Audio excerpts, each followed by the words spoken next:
In this episode, the Sahlen's 6 hours of the Glen, the Pikes Peak International Hill Climb craziness, and the new Porsche 963 race car. Welcome to episode 84 of the We Are Auto Show. What's up, Derek? Mr. Michael Rao, you might hear lightning, thunder, rain in the background. We live in Florida. We're sorry. Yes, welcome to the Sunshine State. Yes. Where every single day in the summer, it pours. It does. And today is one of those days. Mm-hmm. But let's move on to some IMSA racing. All right. This past weekend was the 6 hours of the Glen. Ah, yes, the Sahlen 6 hours of the Glen. Yes, a great race that happens up in New York, in Watkins Glen, New York. And I watched a decent amount of it. Did you happen to catch any of it? Not a wink. Oof. That's okay. Honestly, you didn't miss all that much. It was okay. That's about all it was. There were a few notable things that did happen. Acura took the pole position. They took first and second in qualifying, and they proceeded to kind of dominate the race. Yeah. The Konica Minolta Acura, and then I don't know the name of the other one, the pink one. The blue one's the Konica Minolta. They basically battled out the entire event, the entire 6 hours. There was one incident that Juan Pablo Montoya, my favorite driver. Yeah, him. He had a tire come off. Not really his fault, so I'll give him that. But the tire was going like 100 miles an hour, and it had a lot of energy in it, and it went to a portion of the track where there was no catch fencing. Ooh. So this tire hit the guardrail. You wouldn't normally put catch fencing here because it's the point where they come out of, I think it's called the inner loop. That's like, or they call it the horseshoe. I don't know, whatever. Or the boot. They call it the boot. That's what it's called. Which is like the backside of the track that NASCAR doesn't run on. Yeah. You know how they skip that whole section? It's when they merge back into the NASCAR track is where he lost the tire. And when the tire came off, it hit a guardrail. And thank goodness it did, because there was no catch fencing behind the guardrail. Because normally cars don't race that section very often, at least not in the IMSA event. But had it skipped over the guardrail, it would have actually gone into tents and motorhomes and cars, and it would have been bad. That would have news. done some real damage. It could kill people. Yeah. Without a doubt, kill people. Yeah, a tire moving at 100 miles an hour, that's got some oomph behind it. Yeah. So interested to see if they add catch fencing after this event, and I bet you that they will. Probably.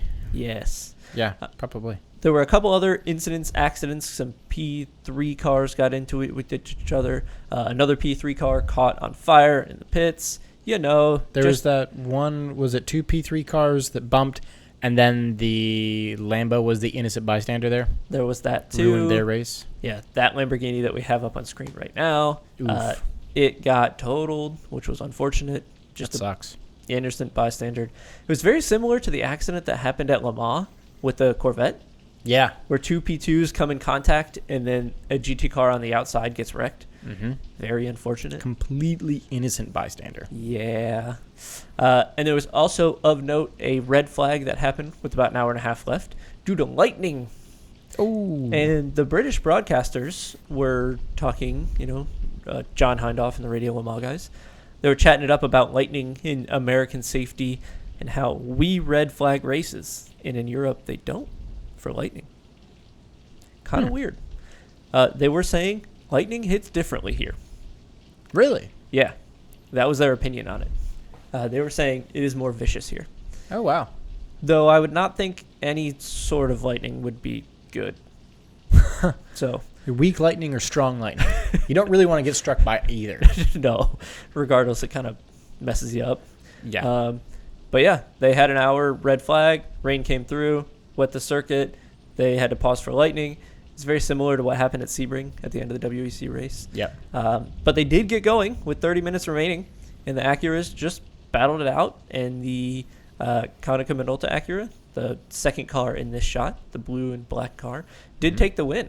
Oh, there you go. Yeah. It was a good race.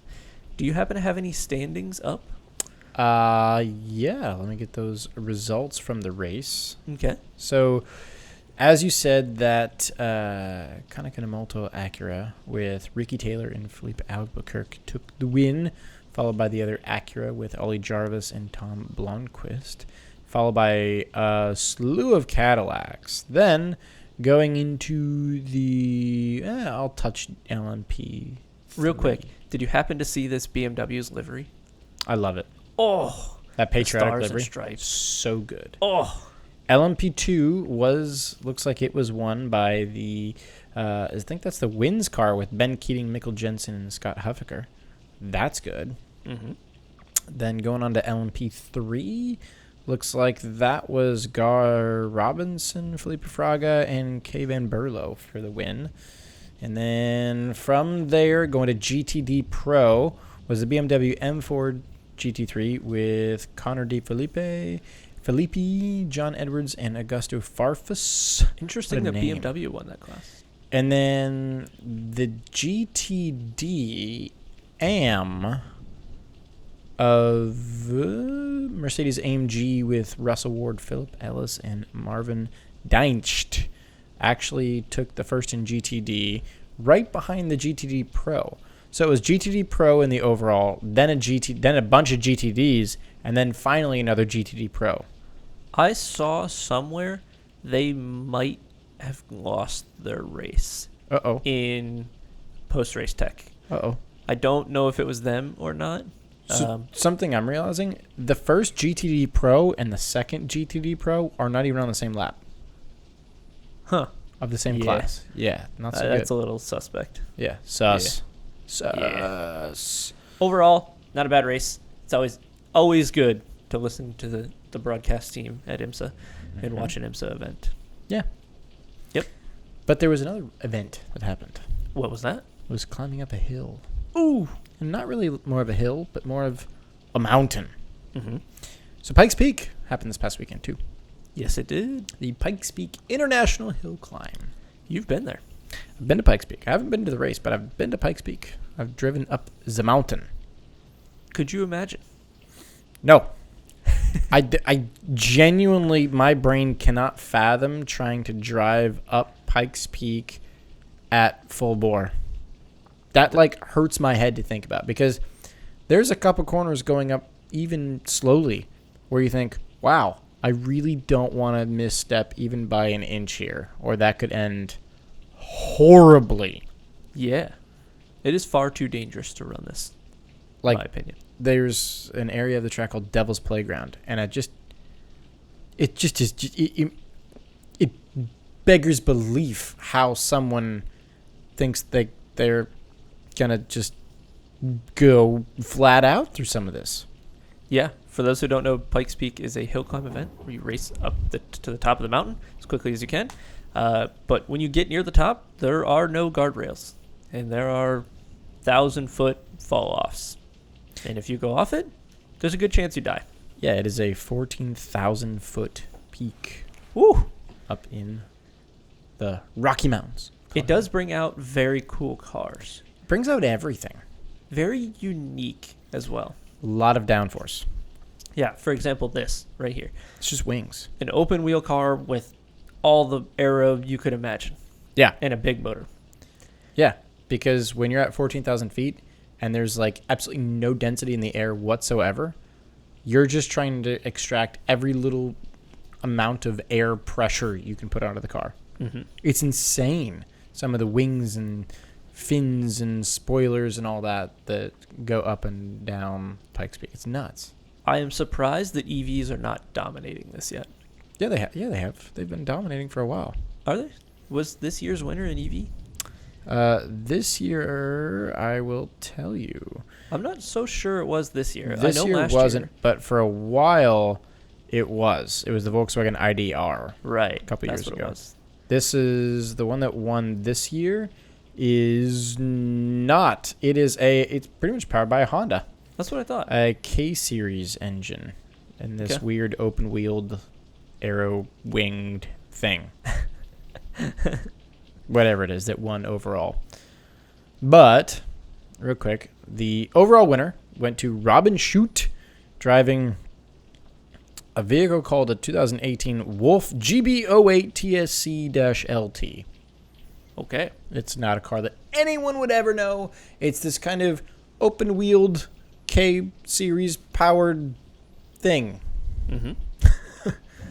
But second place went to a really cool car and a former Pikes Peak winner. Romain Dumas. Oh. In a Porsche. Oh. In a GT2 RS Club Sport, but no regular GT2 RS Club Sport. In a Brumos GT2 RS Club Sport. A Brumos car took the win in their class. So second overall win in the Time Attack 1 class.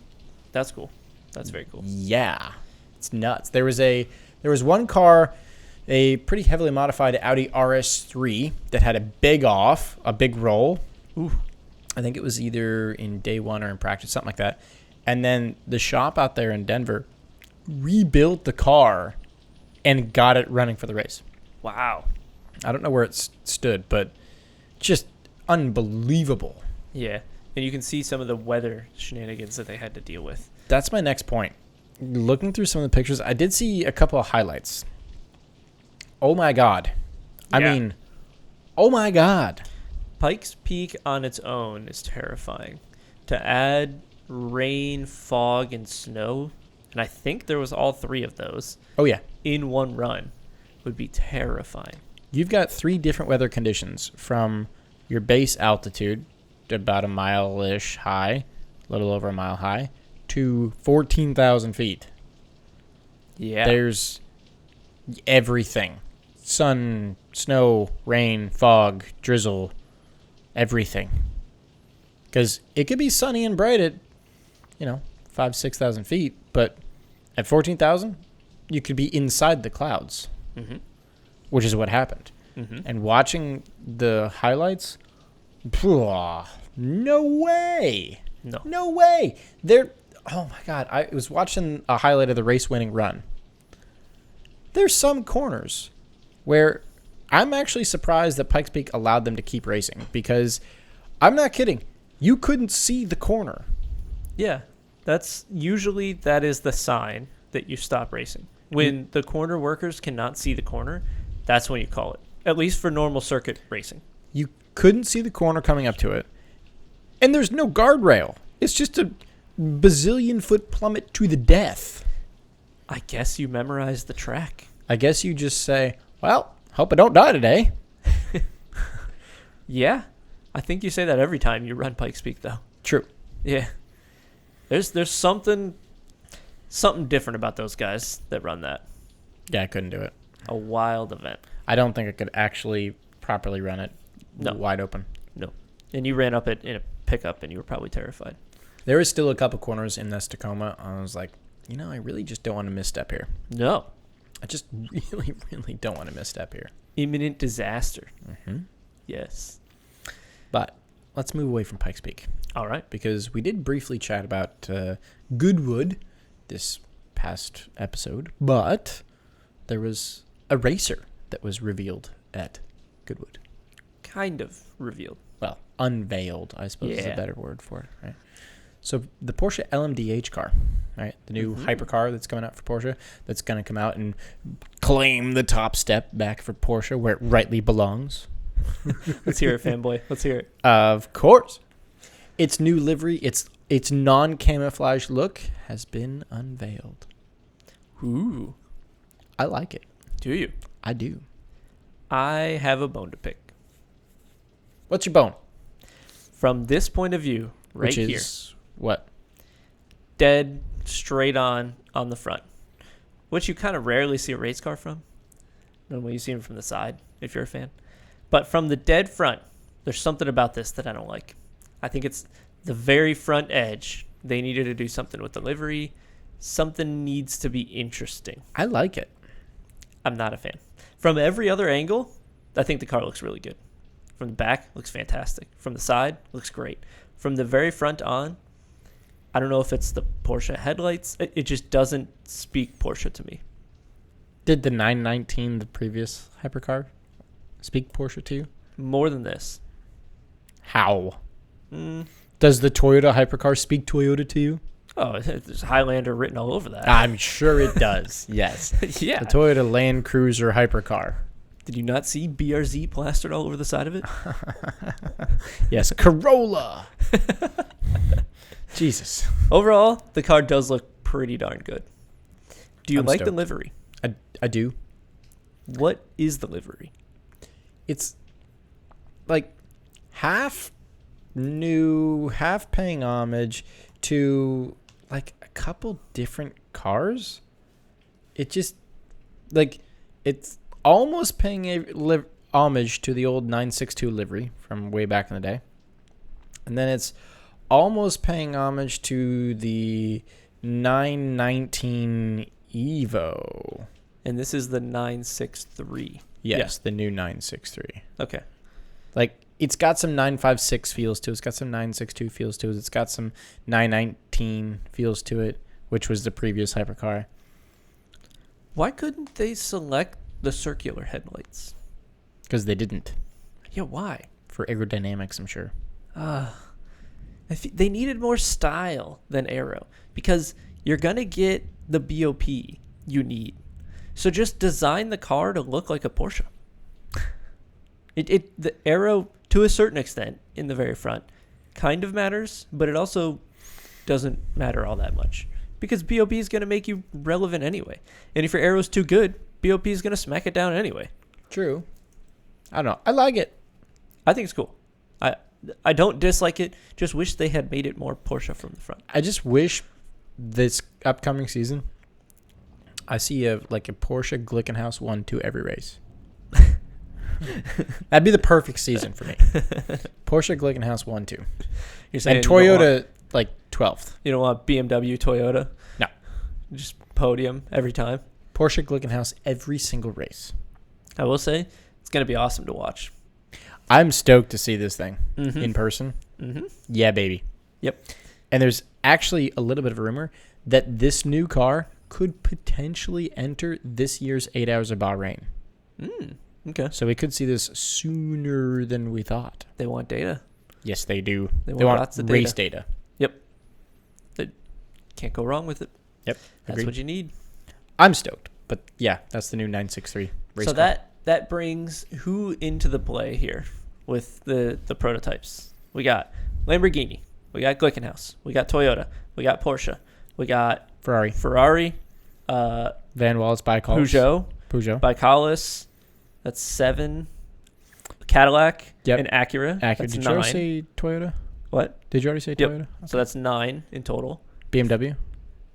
That's 10.